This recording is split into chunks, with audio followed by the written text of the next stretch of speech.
have tried just about every single productivity system known to man, and most of them have made me feel like a complete failure. So in this video, I'm just going to show you the hodgepodge of systems that has finally worked for my messy, creative brain. Because if you're anything like me, you need systems that work with your brain and not against it. Let's dive in. If we're just meeting, I'm Janelle. I've been a freelance graphic designer for 15 years, and I am a productivity junkie. I feel like I have read every book, listened to every podcast, taken every course, just to try to gather new tools to help me organize my messy, chaotic, creative life and actually produce the things I want to make in the world. Here's what I have discovered. Most productivity systems seem to be designed for people who are already pretty productive.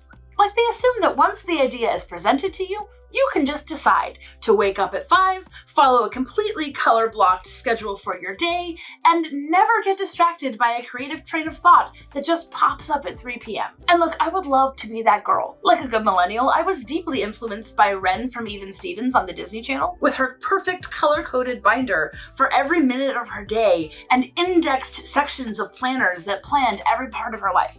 I thought that was the coolest thing ever. But if you are also a creative person, you might agree that that's just not always how our brains work. We get inspired at random times, we constantly underestimate how long a creative task will take, and after following a lot of those systems, I ended up feeling more scattered and guilty than when I started. However, a lot of things have had really good nuggets in them, and over the last couple of years, I have cobbled together a system, taking bits from this and bits of that has made sense for me, and it's actually really worked and made a big difference. It's never going to be perfect, but I feel way more centered and less frantic than I did a couple of years ago. And I have a system that I can trust, that I can come back to when I inevitably fall off the wagon for a few weeks, which I will do again.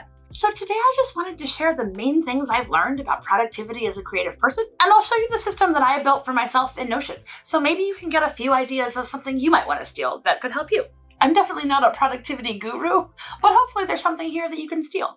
Okay, my number one lesson was to start with the big picture first. Allowing my brain to start from the macro and work down to the micro is the only way that helps me keep my thoughts together. I always used to have like 5 versions of a to-do list scribbled somewhere and just constantly feel behind. And even when I was technically on top of my client projects and the things I needed for other people, I just felt like I was constantly putting out fires and not actually moving forward on the things that I wanted to see done in my whole life. I never felt like I had time to work on personal projects or like move my goals forward. Like I was trying to hold on to too many little things and didn't have a clear enough view of the big picture. I think especially when you work for yourself and there's no one over you kind of giving you that direction, it's easy to feel like you're just kind of like putting out the fires every day and you're not actually moving the plot forward. When I started being more consistent about making time for reflections and goal setting, everything started feeling a lot calmer when it came to the day-to-day, knowing what I was going to work on. When I make my to-do list for a day, things feel a lot more purposeful and I'm able to deal with the random crap that comes up, but also know that I'm moving things forward that I want to see done. The big aha for me was building in kind of a structured 20-minute little process for a yearly, quarterly, monthly, and weekly little check-in with myself. This doesn't have to be super structured, and I think it can look a lot of different ways. It could be physically in a notebook. There are a ton of different planning apps and productivity systems you could use. You could do it in a Google Doc. It doesn't really matter. But I think there are a few elements that really help one of those planning sessions move you forward. I actually just did a walkthrough video of my entire Notion setup for my personal life and my business, and how I use this system for all of the different areas of my life. So I'm not going to spend a ton of time going into the nitty-gritty of what I actually do, but I'm going to flash it up on the screen so you can see what I'm doing for each of these different things that I've learned. Whether you're doing a check-in for your year, your quarter, month, or week, the vital elements are basically the same. First, you want to look back. What went well? What were some wins? What didn't quite get done? Is there anything you want to roll forward? This isn't super judgy and I don't spend a ton of time here, but it's helpful to just remember what actually happened in your week, month, year, whatever. Sometimes I just forget what I ate. So just being able to have a little way to record that actually helps me keep track of time better. And then you look ahead. What's coming up? Is there anything you need to prepare for? What are the main goals for the next week, month, quarter that you want to see done? Because then it's a lot easier to break them down into little daily chunks if you know in the next quarter, I really want to see this project done. And then I track my responsibilities. What have I already committed to? What are things that have to move forward because they're paying the bills? Or things I need to remember to book or schedule? Anything that can slip through the cracks if I'm not tracking it. By looking at the things I've already committed to, it helps me see what pockets of time I have that I can some work on a personal project, or just spend a day painting and not feel so guilty about it. I've been able to actually capture some of my time back without constantly feeling like I'm vaguely behind on all the things I've already committed to. And the last piece is just building your margins, knowing where I have space to play and to have a creative idea, or if I get sick or something just takes longer. This is why a super structured schedule just does not work for me, because life happens and things come up, and I need to know that I can move things around without feeling super guilty about them all the time. Having these somewhat regular check-ins means that I can rearrange things if I was just not realistic about what my quarter looked like and that goal actually needs to move to the next one. It gives me a lot more grace to be able to shift around and still feel like I'm moving things forward. The next big aha for me was thinking in themes instead of schedules. This is where I think a lot of productivity advice goes wrong for creatives. I hate time blocking. I know this works for a lot of people, but I don't understand how it's possible to say, okay, your creative window is from 1:30 to 3:45. Isn't the whole goal of getting into creative work to be able to get into a flow state? And if you need to run for 4 hours, you can't just stop just because the color on my calendar changed. I know meetings have to happen, and it's not realistic to just be completely loosey-goosey if you have a structured job or family commitments or things that you need to plan around. But for me, when I shifted from scheduling out my time to theming my days, or at least theming my blocks of time at the bare minimum, it gave me so much more freedom to be able to choose what was actually inspiring to me at that time. Or at least not feel like some imaginary secretary named Mildred was standing over my shoulder with a little pen and pencil, tracking my movements and clocking when I was behind on everything. So here's what I do. I have identified 7 kinds of days that all of my days pretty much fall into.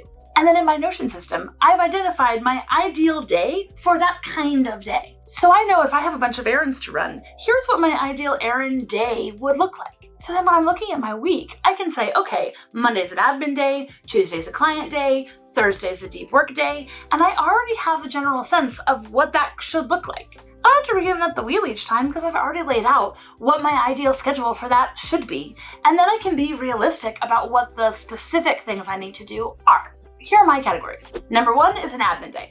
I try to group all of the yucky broccoli stuff that needs to get done into one day if possible. So that's writing emails, responding to things, sending out invoices, dealing with bookkeeping, all of that kind of stuff that just needs to happen. Number 2 is a client work day. If I know I have a big project, I can schedule a whole block of time to move that project forward in whatever stage it needs to be.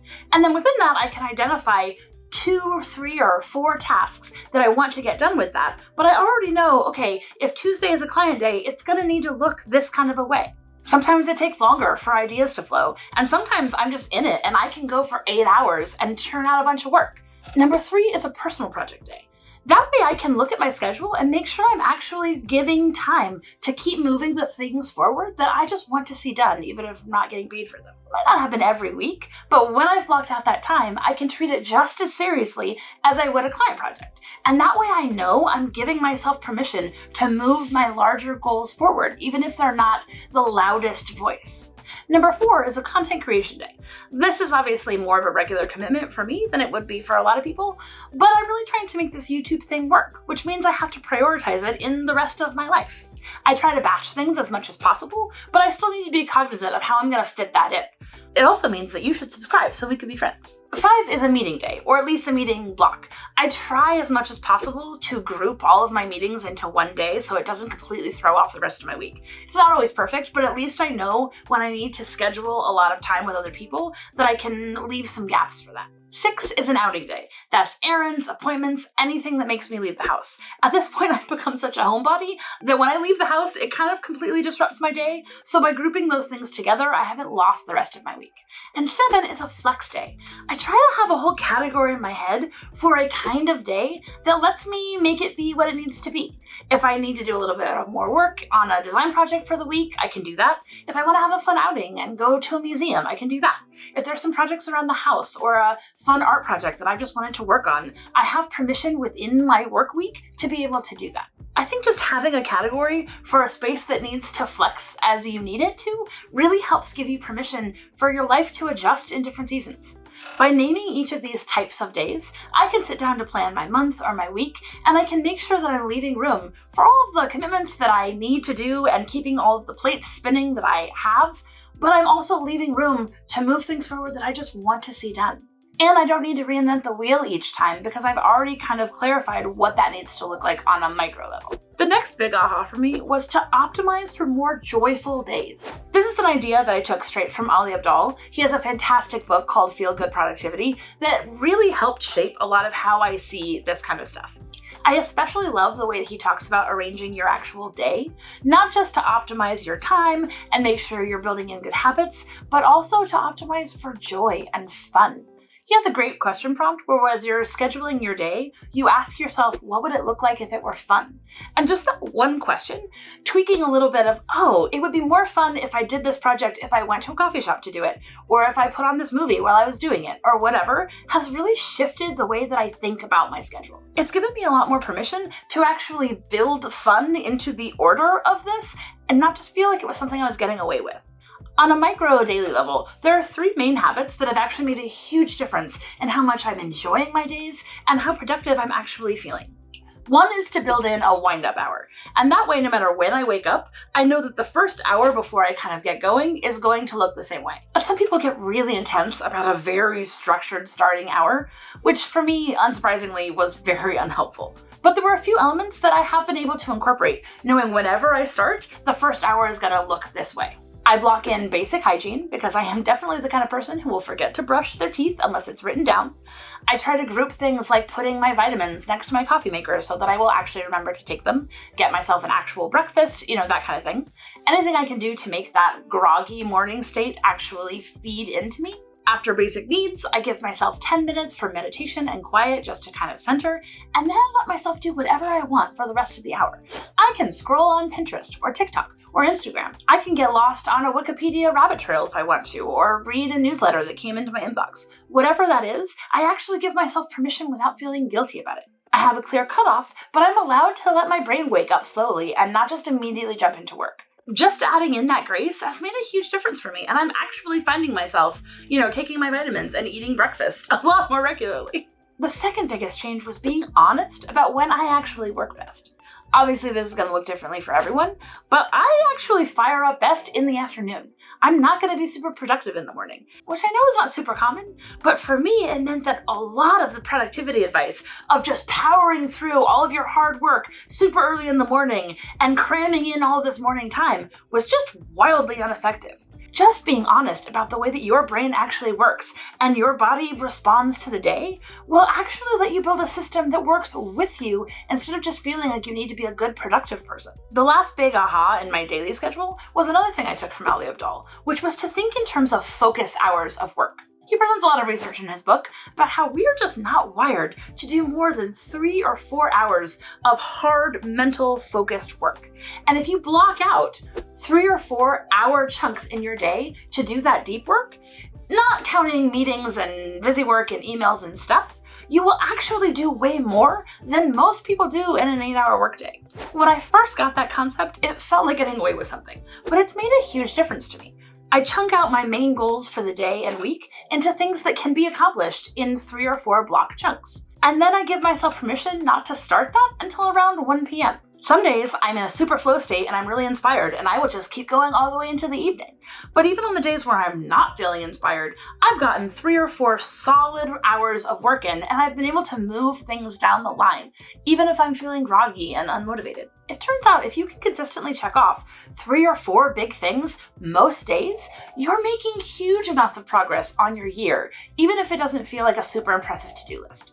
That was a huge aha for me. The last big game changer for me was just recognizing that better systems build in grace. Knowing that I've blocked out space in my week for all of the different kinds of crap that has to happen means that when I have the time to really dive into deep work, I'm not feeling guilty like I'm stealing creative time and actually I needed to write that email. Second, it's okay to add in rituals that bring you joy.